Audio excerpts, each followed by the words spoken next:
Olá, estamos de volta. Eu sou Rosiane Kennedy. Você confere com a gente as notícias que circularam hoje nos corredores do poder. Agora a gente vai conversar com Maurício de Almeida, porque completa um mês do assassinato da vereadora Marielle Franco e do motorista Anderson Gomes. Maurício traz um resumo aí do que ocorreu nesse período, manifestações, inclusive esse pedido da Anistia Internacional para que haja prioridade nessa investigação, né, Maurício? Boa noite. Boa noite, Rosiane. Poucas informações foram passadas pela polícia sobre o andamento das investigações. Mas as autoridades, como o ministro Raul Jungmann e o secretário de Segurança Pública do Rio de Janeiro, o general Richard Nunes, garantem que as investigações estão avançadas. Como você falou, existe muita pressão para que esse caso seja elucidado. Hoje, a Anistia Internacional publicou no site da instituição uma foto de Marielle Franco e exigiu a punição dos culpados. Vamos relembrar como foi o assassinato da vereadora numa reportagem que o Henrique Bolger preparou. Marielle Franco foi assassinada na noite do dia 14 de março, uma quarta-feira. O carro em que ela estava foi alvejado por tiros no centro do Rio de Janeiro, depois de ser seguido por outro automóvel por cerca de 4 quilômetros. O motorista que levava Marielle, Anderson Gomes, também morreu. A vereadora do PSOL voltava de um evento contra o racismo e era conhecida pela sua atuação como defensora dos direitos humanos. Marielle tinha 38 anos e foi a 5ª vereadora mais votada do Rio. Nascida e criada na favela da Maré, Marielle fez faculdade de Sociologia e tinha mestrado em Administração Pública. Na Câmara do Rio, ela era relatora da comissão que acompanhava a intervenção na segurança do Estado. Dias antes do assassinato, a parlamentar denunciou supostas ações violentas da Polícia Militar em Acari, na zona norte do Rio. Na mensagem, ela escreveu: "Parem de nos matar".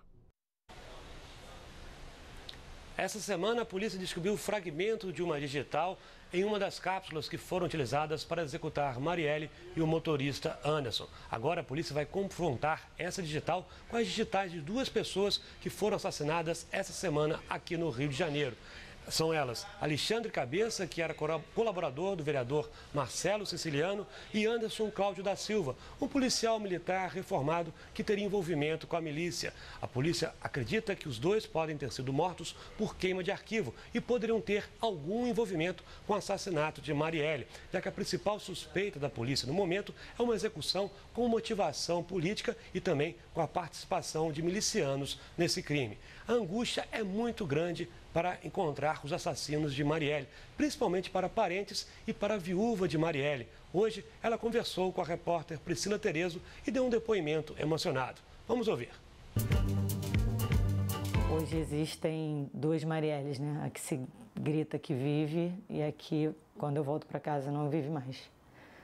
Tem sido uma questão difícil de lidar, mas nesse primeiro momento, eu acho que é inevitável a gente fazer esse trabalho de colaboração, né? Então, é um esforço que eu tenho feito para transformar o luto em luta.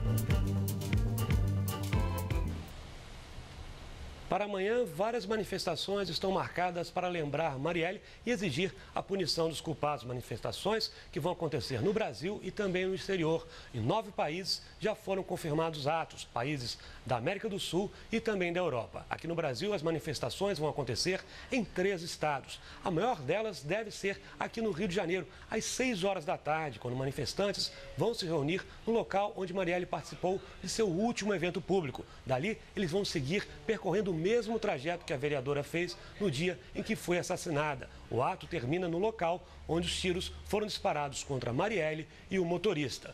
Rosiane. Maurício, agora para aproveitar também, aí mudando de assunto, mas sobre a questão do ex-governador Sérgio Cabral, agora a defesa dele está querendo transferência de novo de presídio para ir para Benfica, e ontem teve também decisão da Justiça em relação ao pedido, especificamente, explica para a gente o que foi em relação a outro pedido sobre bloqueio de bens. Bem, então vamos começar pelo bloqueio de bens. O Superior Tribunal de Justiça decidiu manter o bloqueio de cerca de R$1 bilhão de Sérgio Cabral, de outras 5 pessoas e da empresa francesa Michelin.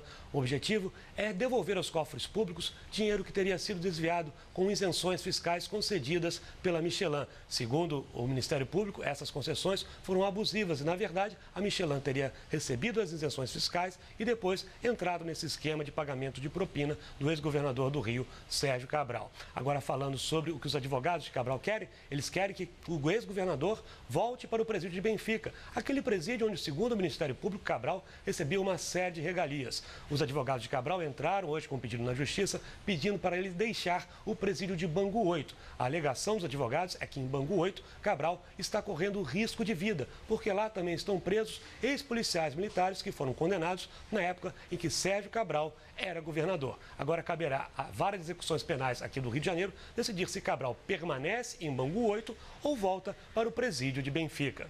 Rosiane. Obrigada, Maurício de Almeida. E vamos conferir outros destaques da Agência Brasil. Carolina Pimentel, o que é que você conta pra gente agora? Olha, Rosiane, a Superintendência do Sistema Penitenciário do Estado do Pará informou que 22 pessoas morreram durante a tentativa de fuga de presos do Centro de Recuperação Penitenciário do Pará 3. Essa tentativa ocorreu na terça-feira. 21 mortos já foram identificados. Em nota, as autoridades estaduais informaram que nenhum preso escapou. O local foi visitado hoje por representantes do Ministério dos Direitos Humanos. E o Ministério Público do Pará instaurou um inquérito civil para apurar as circunstâncias do alagamento de parte da cidade de Paragominas. O rompimento de barragens contribuiu para o aumento do volume de água dos rios. Mais de 350 famílias foram afetadas, 100 estão desabrigadas e 2 crianças morreram. O Tribunal de Justiça de São Paulo negou por unanimidade um recurso do governo do estado que vetava a inscrição em concursos para a Polícia Militar de candidatos que tivessem tatuagem visível com o uso do uniforme de verão. O tribunal considerou o texto do governo inconstitucional e atendeu a uma ação da Procuradoria-Geral de Justiça. A Procuradoria alegava que a limitação ao acesso de cargos públicos por lei é admitida apenas em situações excepcionais e que a proibição por tatuagens fere o princípio da igualdade. E o plenário do Supremo Tribunal Federal reconheceu também por unanimidade a lei de cotas, que a lei de cotas é válida também para concursos das Forças Armadas. Os ministros já haviam validado a lei em outro julgamento no ano passado. Rosiane.